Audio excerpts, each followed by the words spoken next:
Namaskar. Welcome in Agrawal classes. I Rachna Agrawal welcome you all in today's business studies class. The topic is strategic management. ये आपकी higher studies में भी काम आएगा in your BCom, MCom and MBA classes or whatever you study for your professional courses. It's a very important topic.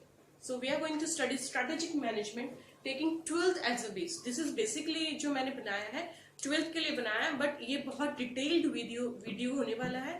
I am going to explain it in very detail, जो इसके बारे में मैं discussion करूंगी. So it can help you in your professional studies also. So you just keep on watching it video till the end. Okay. The topic is strategic management. उसके बारे में आज हम बात करने वाले हैं कि strategic management होता क्या है. Strategic management क्या होता है, my dear students and viewers? Strategic management जो होता है basically identification होता है और description होता है जो plans और strategies जो मैनेजर्स बनाने वाले हैं किसी भी ऑर्गेनाइजेशन में, ताकि उसकी परफॉर्मेंस जो है आने वाले टाइम में कॉम्पिटिटिव एडवांटेज वो ले सके ऑर्गेनाइजेशन के लिए और परफॉर्मेंस जो है वो बेटर कर सके. तो एक ऑर्गेनाइजेशन जो है कॉम्पिटिटिव एडवांटेज तभी ले सकता है, कह सकते हैं हम लोग, जब उसकी प्रॉफिटेबिलिटी जो होती है वो हाई होती है in comparison to the average profitability of other industries, है ना. तो स्ट्रेटेजिक मैनेजमेंट है, उसको हम कह सकते हैं कि strategic management can be said as a bundle of decisions which a manager decides as a result of its firms performance. तो ये एक बंडल ऑफ डिसीजंस होता है, एक ग्रुप ऑफ डिसीजंस होता है जो हमें प्लान में लेना पड़ता है. जो स्ट्रेटेजिक मैनेजमेंट के अंदर जो टीम बैठती है, जो मैनेजर्स बैठते हैं, उनको डिसीजंस लेना होता है कि वो किस तरीके से एक्ट करने वाले हैं फॉर द फर्म्स परफॉर्मेंस. आने वाले समय के अंदर फर्म का जो रिजल्ट होने वाला है उसके लिए वो लोग प्री डिसाइड करते हैं. It is just like is planning process. तो जो मैनेजर्स होते हैं उनको इसके लिए ना थॉरो नॉलेज होने की जरूरत होती है कि they should have thorough knowledge और एनालिसिस उनको करना पड़ेगा मार्केट की स्टडीज का, क्योंकि मार्केट में बहुत ज्यादा कंपटीशन है, ऑर्गेनाइजेशनल इन्वायरमेंट है, ताकि वो लोग for coming future right decisions अपने ले सकें. तो इसके लिए वो बेसिकली जो कंडक्ट करते हैं वो कंडक्ट करते हैं स्वॉट एनालिसिस. माय डियर स्टूडेंट्स, स्वॉट एनालिसिस आप लोग जानते होंगे, नहीं जानते तो don't worry, I am going to tell you. I am here. स्वॉट is basically S stands, it's a mnemonic. S stands for strength, W stands for weakness, O stands for opportunities and T stands for threats. एक organisation के सामने क्या क्या उसकी strength point है, क्या उसकी कमजोरी है, क्या उसकी वीकनेसेस ऑर्गेनाइजेशन की है. किसी भी चीज में कहीं वो लैक तो नहीं है, चाहे वो कैपिटल हो सकता है, कोई अच्छी मशीनरी हो सकता है, कोई टेक्नोलॉजी. तो क्या उसकी स्ट्रेंथ पॉइंट है, क्या उसका वीकनेस है, क्या उसके आगे नई अपॉर्चुनिटीज है आने वाले टाइम में, उस ऑर्गेनाइजेशन की टीम क्या अच्छा करके क्या अपॉर्चुनिटीज को ग्रैब कर सकती है, और क्या चैलेंजेस या थ्रेट्स ऑर्गेनाइजेशन के आगे होने वाले हैं. तो जो भी हम स्ट्रेटेजी बनाएंगे फ्यूचर के लिए, फर्म के रिजल्ट को बेटर करने के लिए, ऑर्गेनाइजेशन के गोल को अचीव करने के लिए, तो जो मैनेजर्स है वो कंडक्ट करते हैं स्वॉट analysis. Strength, weakness, opportunities and threat. They should make best possible utilization of strength. जो भी उनकी स्ट्रेंथ है उसको उन लोगों को बेस्ट यूज करना है, जो वीकनेस है उसको उनको मिनिमाइज करना है, और जो अपॉर्चुनिटीज आने वाली है उनको ग्रैब करना है, उनको प्रॉपरली यूज करना है, यूटिलाइज करना है बिजनेस एनवायरनमेंट से. और जो चैलेंजेस हैं, जो थ्रेट्स आने वाले हैं ऑर्गेनाइजेशन के आगे, उनकी प्री प्लान करना है, उनको इग्नोर नहीं करना है कि ये हमारे आगे थ्रेट्स हो सकते हैं, उनकी भी प्लान करना है. तो strategic management basically my dear students क्या होता है, इतना परेशान होने की जरूरत नहीं है, बहुत इजी सा टॉपिक है. आई होप आप लोग कॉपी पेन लेके बैठे हैं, आप लोग जो मैं बोल रही हूँ या making notes of that. Strategic management basically is nothing, it is just planning. एक साफ सिंपल शब्दों में अगर आप समझते हैं तो strategic management is nothing but planning for both predictable as well as unfeasible contingencies. It is applicable to both. हर जगह ये एप्लीकेबल होता है स्ट्रेटेजिक मैनेजमेंट, चाहे वो स्मॉल फर्म्स हो चाहे लार्ज ऑर्गेनाइजेशन हो, बिकॉज कंपटीशन तो बहुत वाइड है. हर ऑर्गेनाइजेशन को फेस करना पड़ता है, नई अपनी स्ट्रेटेजीज बनानी पड़ती है, फॉर्मुलेट करनी पड़ती है और इम्प्लीमेंट करनी पड़ती है स्ट्रेटेजीज को, ताकि वो कॉम्पिटिटिव एनवायरनमेंट में सर्वाइव कर सकें. Is that clear to you? तो स्ट्रेटेजिक मैनेजमेंट जो है basically it is a way in which strategy manager जो होता है वो ऑब्जेक्टिव्स को सेट करता है और उसी के अकॉर्डिंग अपनी स्ट्रेटेजी के अकॉर्डिंग ही आगे प्रोसीड करता है, ताकि जो उसके गोल्स हैं ऑर्गेनाइजेशन के वो अचीव हो सके। वो डील करता है मेकिंग एंड इम्प्लीमेंटिंग डिसीजंस, वो डिसीजंस को किस तरीके से अचीव करने हैं जो फ्यूचर टाइम में ऑर्गेनाइजेशन के हैं, गोल्स को किस तरीके से अचीव करना होता है। It helps to identify the direction. Strategy management जो है वो डायरेक्शन फाइंड आउट करना पड़ता है कि ऑर्गेनाइजेशन किस दिशा में चले ताकि उसके गोल्स जो है वो इजीली उसको अचीव हो सके। It helps us to identify the direction in which an organization is moving. Organisation किस दिशा में चल रहा है, इस चीज को प्लान, इंप्लीमेंट और फॉर्मुलेट करता है स्ट्रेटेजी मैनेजमेंट और उसकी टीम। तो स्ट्रेटेजी मैनेजमेंट जो है एक कंटिन्यूअस प्रोसेस है, यूं नहीं कि सिर्फ बिगिनिंग में होती है। It is a continuous process जो इवेलुएट करती है और कंट्रोल करती है किसी भी बिजनेस या इंडस्ट्री को जिस भी फील्ड में वो काम कर रहा है, और कॉम्पिटिटर्स के साथ में कैसे सरवाइव करना है इसकी स्ट्रेटेजी बनाई जाती है, अपने गोल्स को कैसे अचीव करना है, और जो पोटेंशियल कॉम्पिटिटर्स हैं उनके साथ किस तरीके से मार्केट में वो सरवाइव करेगा फर्म, उसको हम बोलते हैं स्ट्रेटेजिक मैनेजमेंट। किस तरीके से एनवायरमेंट में उसको सरवाइव करना है, सिचुएशन को कंट्रोल और इवेलुएट करना है, उससे रिलेटेड जो भी वो प्लानिंग और डिसीजंस लेते हैं, bundle of decision, that is called strategic management. तो इस तरीके से टाइम टू टाइम जो है वो रिवैल्युएट करता रहता है अपनी स्ट्रेटेजीज को रेगुलर बेसिस के ऊपर, और ये डिटरमाइन करता रहता है कि कब कौन से स्ट्रेटेजी को इम्प्लीमेंट करना है, और अगर कोई स्ट्रेटेजी मार्केट में उसकी वजह से हम लोग सरवाइव नहीं कर पा रहे हैं या ज्यादा सक्सेसफुल हो रहे हैं, ये दोनों चीज उसको देखनी पड़ती है कि कौन सी स्ट्रेटेजी से बेटर सक्सेस ऑर्गेनाइजेशन को मिल रही है और कौन सी स्ट्रेटेजी को रिपेयर की या रिप्लेसमेंट की जरूरत है, ये भी एक स्ट्रेटेजी मैनेजर को देखना पड़ता है। तो स्ट्रेटेजी मैनेजमेंट जो होता है ये एक ब्रॉड व्यू है, एम्प्लॉयज के लिए भी होता है, सिर्फ ऑर्गेनाइजेशन नहीं, एम्प्लॉयज के लिए भी बेटर फॉर्म होता है। ऑर्गेनाइजेशन को अंडरस्टैंड जो एम्प्लॉयज हैं वो कर पाते हैं, अपने आप को कोरिलेट कर पाते हैं बाकी ऑर्गेनाइजेशनल मेंबर्स के साथ।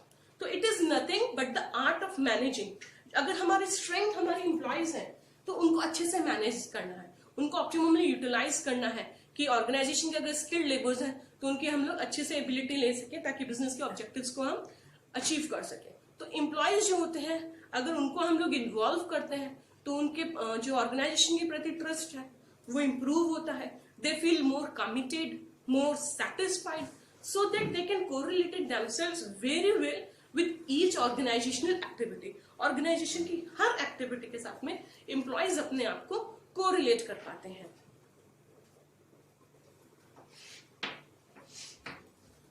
तो स्ट्रेटेजिक मैनेजमेंट की हम लोग बात कर रहे हैं, तो जो मेजर रोल होता है स्ट्रेटेजिक मैनेजमेंट का वो यही होता है to incorporate various functional areas of the organisation completely. जो भी इसके फंक्शनल एरियाज हैं उनको प्रॉपरली इनकॉर्पोरेट करना और एज वेल एज उन सब के बीच में हार्मोनाइजेशन करना, कोऑर्डिनेशन स्मूथ करना, ताकि सब साथ में ऑर्गेनाइजेशन की जो टीम है वो ऑर्गेनाइजेशन गोल्स को टुगेदरली अचीव कर सके, they can work together well. तो ये एक स्ट्रेटेजिक मैनेजमेंट का रोल होता है। इसके साथ साथ ये भी होता है कि उसको बहुत ही the manager has to keep a continuous eye on the goals. वो टाइम टू टाइम अपने गोल्स के ऊपर आई रखना पड़ता है, विजन रखना पड़ता है कि ऑर्गेनाइजेशन के गोल्स अचीव हो रहे हैं कि नहीं। It has to keep a complete continuous focus on that. तो अभी हम इसके इंट्रोडक्शन और मीनिंग होने के बाद में let us see a bit about the definitions of the strategic management. तो स्ट्रेटेजिक मैनेजमेंट की मैंने एक बहुत सिंपल सी आपको मीनिंग डेफिनेशन के बारे में डेफिनेशन दिया हुआ है। आई होप आप लोगों को अच्छे से क्लियरली दिख रहा है एंड आप पॉज प्ले करके इसको लिख सकते हैं। आपके नोट्स में ये बहुत important, it can play important role in your notes. आप प्लीज इसको लिख लीजिए। मैं आपके लिए रीड आउट भी कर देती हूँ। According to Stoner and Freeman, strategic management is such a management process which forces an organization to plan strategy and execute those plans. Strategic management जो होता है वो मैनेजमेंट की ऐसी प्रोसेस होती है जो फोर्स करती है एक ऑर्गेनाइजेशन को कि वो स्ट्रेटेजीज को अपने प्लान करे, अपनी रणनीतियां बनाए और उनको प्रॉपरली एग्जीक्यूट कर सके। ठीक है, तो स्ट्रेटेजी है is an action that managers take to attain. Simple words में हम कह सकते हैं मैनेजर्स जो है they take to attain one or more of the organizational goals. So strategy can also be defined as a general direction set for the company and its various components to achieve a desired state in the future. Strategy results from the detailed strategic planning process. Strategy को हम और एक तरीके से define कर सकते हैं कि एक जनरल डायरेक्शन का सेट होता है, ग्रुप ऑफ डायरेक्शन से एक सेट होता है किसी भी ऑर्गेनाइजेशन या कंपनी के लिए, जिसके अंदर बहुत सारे कंपोनेंट्स होते हैं और उन सभी कंपोनेंट्स का सिर्फ एक ही विजन होता है, to achieve a desired state, एक पर्टिकुलर स्टेट के एक पर्टिकुलर पोजीशन पे ऑर्गेनाइजेशन को पहुंचाना है in the future, in coming time. Strategy जो है वो ये डिटेल होता है, इसका रिजल्ट जो होता है और इसकी प्लानिंग प्रोसेस का एक डिटेल्ड वर्जन होता है स्ट्रेटेजी मैनेजमेंट. प्लानिंग आप लोगों ने पढ़ा है, ये प्लानिंग का बेटर फॉर्म होता है स्ट्रेटेजी मैनेजमेंट. तो स्ट्रेटेजी वी कैन से कि ऑल अबाउट इंटीग्रेटिंग, सब ऑर्गेनाइजेशन एक्टिविटीज को इंटीग्रेट करता है, रिसोर्सेज को प्रॉपरली यूटिलाइज करता है, स्केल्स रिसोर्सेज का एलोकेशन करता है, ऑर्गेनाइजेशनल इन्वायरमेंट के साथ में मीट करने की कोशिश करता है सभी ऑब्जेक्टिव्स को. तो this is something about organisational strategic management.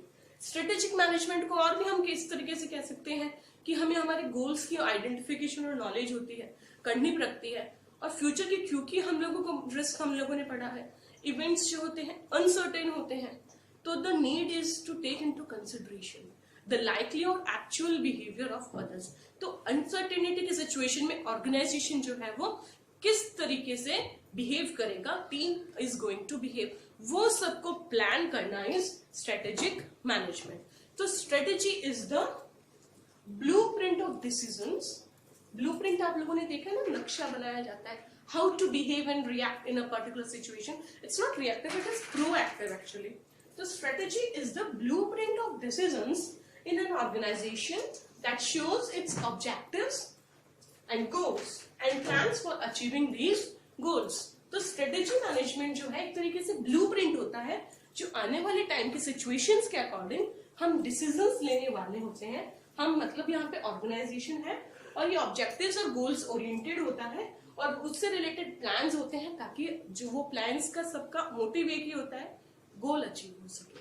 This is something strategy management. तो स्ट्रेटेजी मैनेजमेंट जो होती है वो कंपनी के गोल्स को डिफाइन करती है, इकोनॉमिक ह्यूमन रिसोर्सेज जो भी होते हैं ऑर्गेनाइजेशन को जो चाहिए उन सबको ऑर्गेनाइज करती है, डायरेक्ट करती है और उनको प्रॉपरली यूटिलाइज करती है, उन सबके कॉन्ट्रीब्यूशन को प्रॉपरली प्लान करती है सो डेट्स कि सबको बेनिफिट मिल सके, सबको मतलब शेयर होल्डर्स, कस्टमर्स, सोसाइटीज, सबको बेनिफिट्स मिल सके. तो इस तरीके से माय डियर स्टूडेंट्स, ये इंट्रो मीनिंग डेफिनेशन के बारे में मैंने बात की. ये एक वेल डिफाइंड रोड मैप के जैसे होता है किसी भी ऑर्गेनाइजेशन के लिए, जो इसकी ओवरऑल मिशन और विजन और डायरेक्शन को ध्यान में रख करके करता है. प्लानिंग, स्ट्रेटेजी मैनेजमेंट बहुत इंपॉर्टेंट चीज होती है. It defines the overall mission, vision and direction of an organisation. और जो ऑब्जेक्टिव होता है स्ट्रेटेजी का वो यही होता है कि ऑर्गेनाइजेशन की जो स्ट्रेंथ्स होती हैं उनको मैक्सिमाइज किया जाए, वीकनेसेस जो होती है उनको कम किया जाए, कॉम्पिटिटर्स की स्ट्रेंथ को मिनिमाइज किया जाए ताकि ऑर्गेनाइजेशन जो है सरवाइव कर सके. बेसिकली एक शॉर्ट में मैं आपको इसका टिप दे देती हूँ कि स्ट्रेटेजी क्या होती है. Strategy is a bridge that fills the gap where we are. आज हम कहाँ हैं और कल हम कहाँ होंगे, उस गैप को ब्रिजिंग का जो काम करता है वो स्ट्रेटेजी मैनेजमेंट करता है. आई होप आप लोगों को बहुत अच्छे से समझ में आया होगा. मैंने रचना अग्रवाल ने बहुत डिटेल्ड इसकी आपको स्टडीज की है, not only for your 12th class but also for your further studies. I hope you will like and subscribe all my videos. धन्यवाद.